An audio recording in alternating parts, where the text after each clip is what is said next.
10 years hence అంటే 10 సంవత్సరాల తరువాత 10 years hence 10 సంవత్సరాల తరువాత సిమ్మీస్ ఏజ్ సిమ్మీస్ వయస్సు నితీష్ వయస్సు ఏ నిష్పత్తిలో ఉంది 7:9 నిష్పత్తిలో ఉంది 7:9 నిష్పత్తిలో ఉంది 7:9 నిష్పత్తిలో ఉంది ఇది Simmi is to Nitish present age దాని తర్వాత ఏమన్నాడు 2 years ago 2 సంవత్సరాల ముందు వాళ్ళ ఏజ్ వయసుల నిష్పత్తి ఏ నిష్పత్తిలో ఉంది 1:3 నిష్పత్తిలో ఉంది 1:3 నిష్పత్తిలో ఉంది 1:3 నిష్పత్తిలో ఉంది నవ్వు ఇక్కడ చూస్తే అభయ్ అనేవాడు సిమ్మీ కంటే 4 సంవత్సరాలు పెద్ద అభయ్ అనేవాడు సిమ్మీ కంటే 4 సంవత్సరాలు పెద్ద అభయ్ అనేవాడు సిమ్మీ కంటే 4 సంవత్సరాలు పెద్ద అభయస్ ప్రెజెంట్ ఏజ్ ఎంత అభయస్ ప్రెజెంట్ ఏజ్ ఎంత నేను ఈ క్వశ్చన్ని రైట్ ఈజీగా ఫాస్ట్గా సాల్వ్ చేయడానికి నేను ఇక్కడ చూడండి సార్ ఎక్కడ నాకు ప్రధాన సంఖ్య ఉందో ఇక్కడ చూస్తాను ఇక్కడ 9 ఉంది 9 సంయుక్త సంఖ్య ఇక్కడ 3 ఉంది సిమ్మీ ఇక్కడ 7 ఉంది అంటే క్వశ్చన్ని నేను సిమ్మీ యాంగిల్లో చూస్తాను క్వశ్చన్ని నేను సిమ్మీ యాంగిల్లో చూస్తాను ఇక్కడ 1 ఉంది కాబట్టి 1 into 1 కాబట్టి ఇక్కడ 7 ఉంది కాబట్టి మొత్తం క్వశ్చన్ని సిమ్మీ యాంగిల్లో చూస్తే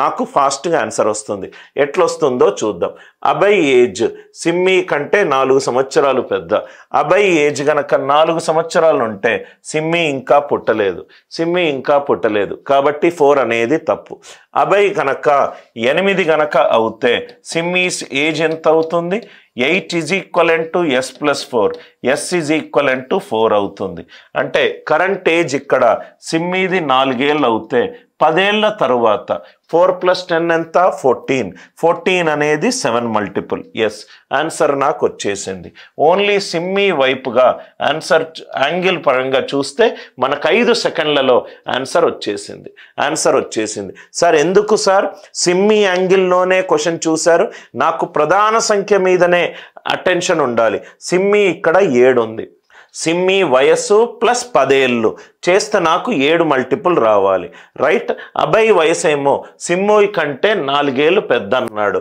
అభయ్ వయసు గనక 4 ఏళ్ళు తీసుకుంటే 4 is equivalent to s plus 4 s value ఏమైంది 0 అయింది అంటే సిమ్మీ ఇంకా పుట్టలేదు కాబట్టి అది తప్పు నెక్స్ట్ 8 తీసుకున్నాను అభయ్ గనక 8 తీసుకుంటే సిమ్మీ వయసు 4 ఏళ్ళు ఇక్కడ ఇది 4 ఏళ్ళు ఇది 4 ఏళ్ళు గనక అవుతే 4 + 10 ఎంత 14 అవుతే ఇది 7 మల్టిపుల్ ఇంకోటి కూడా చూడండి సార్ సపోజ్గా అభయస్ వయసు 18 అయిందనుకోండి 16 అయిందనుకోండి 16 is equivalent to s plus 4 s ఏమవుతుంది 12 + 10 22 అది 7 మల్టిపుల్ అవుతుందా అవ్వట్లేదు I hope the idea it is very much clear మొత్తము అరిథమెటిక్ మొత్తం ప్రాబ్లమ్స్లో మనకు ప్రైమ్ నంబర్ ఎంత బాగా అర్థమయ్యి ఫోకస్ పాయింట్ ప్రైమ్ నంబర్ మీద ఎంతగా చూస్తే మనకు ఆన్సర్ అంత ఫాస్ట్గా రావచ్చు ఇక్కడ కూడా ప్రైమ్ నంబర్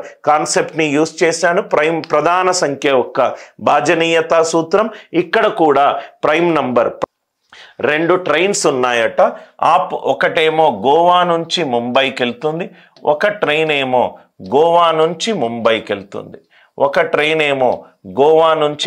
వెళ్తుంది ఇంకో ట్రైన్ ఏమో ముంబై నుంచి గోవాకు వస్తుంది ఒక ట్రైన్ గోవా నుంచి ముంబైకి వెళ్తుంది ఇంకో ట్రైన్ ముంబై నుంచి గోవాకి వెళ్తుంది రైట్ గోవా నుంచి ముంబైకి వెళ్ళే ట్రైన్ 80 km/h స్పీడ్ తోటి వెళ్తుంది అంటే గంటకి ఇది 80 కిలోమీటర్లు ప్రయాణిస్తుంది ముంబై నుంచి గోవాకి వెళ్ళే ట్రైన్ 95 km/h ట్రావెల్ చేస్తుంది అంటే గంటకి ఇది 95 కిలోమీటర్లు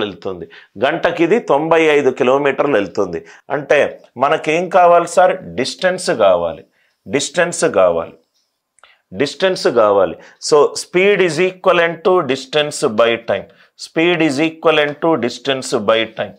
రైట్ సో డిస్టెన్స్ కావాలి డిస్టెన్స్ ఈజ్ స్పీడ్ 2 ఆపోజిట్ డైరెక్షన్లో ట్రావెల్ అవుతుంది అంటే s1 + s2 into t S1 plus S2 into T. So S1 plus S2 ఎంత అయింది? 80 ప్లస్ 95 175. రిలేటివ్ స్పీడ్ ఏమైంది? 175 అయింది. ఇటుపక్క నుంచి 80, ఇటుపక్క నుంచి 95, అంటే మొత్తం ఎంత? 175. 175 ఈజ్ 7 ఇంటూ 25. అంటే ఈ వాల్యూలో నాకు 7 తోటి మల్టిప్లై అయ్యే ఆన్సర్ రావాలి. ఇది 175. 175 అంటే 7 into 25, 7 into some number. Answer 7 అనేది ప్రధాన సంఖ్య. 7 తోటి ఏ నంబర్ని మనం లబ్ధం చేసినా ఆన్సర్ 7 తోటి డివైడ్ అవుతుంది. ఆన్సర్ 7 తోటి డివైడ్ అవుతుంది. 7 తోటి డివైడ్ అయ్యేది. ఇది 19తో డివైడ్ అవుతుంది. 19కి సంబంధించి లేదు. ఇది 7 తోటి డివైడ్ అయ్యే ఓన్లీ ఒక ఆన్సర్. టైం పీరియడ్ కూడా అది మనము కావాలనుకుంటే తర్వాత చేద్దాము. ఈ 360 కిలోమీటర్స్ గంటకి ఇది 80 వెళ్తుంది, ఇది 95 వెళ్తుంది. అంటే గంట తర్వాత ఇది 15 కిలోమీటర్లు ఎక్కువ. 360 కిలోమీటర్లు వెళ్ళడానికి 24 గంటలు. అది మనము అది అంతవరకు కూడా మోర్ దాన్ 1 ఆన్సర్ ఆప్షన్ 7 తోటి డివైడ్ అయ్యేది ఉంటే నేను ఈ కండిషన్ అంతా చదివేటోని. నాకు 4 ఆప్షన్లలో ఒరిజినల్ ఎగ్జామ్ క్వశ్చన్లు ఆన్సర్ ఆప్షన్లు ఏది మార్చలేదు సార్. ఇటుపక్క నుంచి 80, ఇటుపక్క నుంచి 95. అంటే గంట మొత్తము రిలేటివ్ స్పీడ్ ఎంత అయింది? 80 ప్లస్ 95 ఎంత అయింది? 175 అయింది. 175 అనేది 7 తోటి భాగింపబడుతుంది. ఆన్సర్ అనేది 7 తోటి పర్ఫెక్ట్ గా భాగింపబడాలి. 7 తోటి పర్ఫెక్ట్ గా భాగింపబడాలి. ఉన్న ఆప్షన్ లో 7 తోటి భాగింపబడే ఆన్సర్ అంతా 4200. 2 ఆప్షన్లు ఉన్నాయనుకోండి, గంటకు ఇదేమో 15 కిలోమీటర్లు ఎక్కువ వెళ్తుంది, కానీ నాకు 360 కిలోమీటర్లు అంటే 24 గంటలు. 175 180 ప్లస్ 95 175 ఇంటూ 24 వేస్తే ఆన్సర్ వస్తుంది. సార్ ఈ 24 ఎక్కడి నుంచి వచ్చింది సార్? గంట తరువాత ముంబై నుంచి గోవాకి వెళ్ళే ట్రైన్ 95 కిలోమీటర్లు వెళ్ళింది. గోవా నుంచి ముంబైకి వెళ్ళే ట్రైన్ 80 కిలోమీటర్లు వెళ్ళింది. అంటే తేడా ఎంత? 15 కిలోమీటర్లు. కానీ క్వశ్చన్లో 360 కిలోమీటర్లు అన్నాడు. అంటే ఎంత టైం పడుతుంది? 24 అవర్స్ పడుతుంది. అలా చేసినా మీకు ఆన్సర్ వస్తుంది. Are you all with me?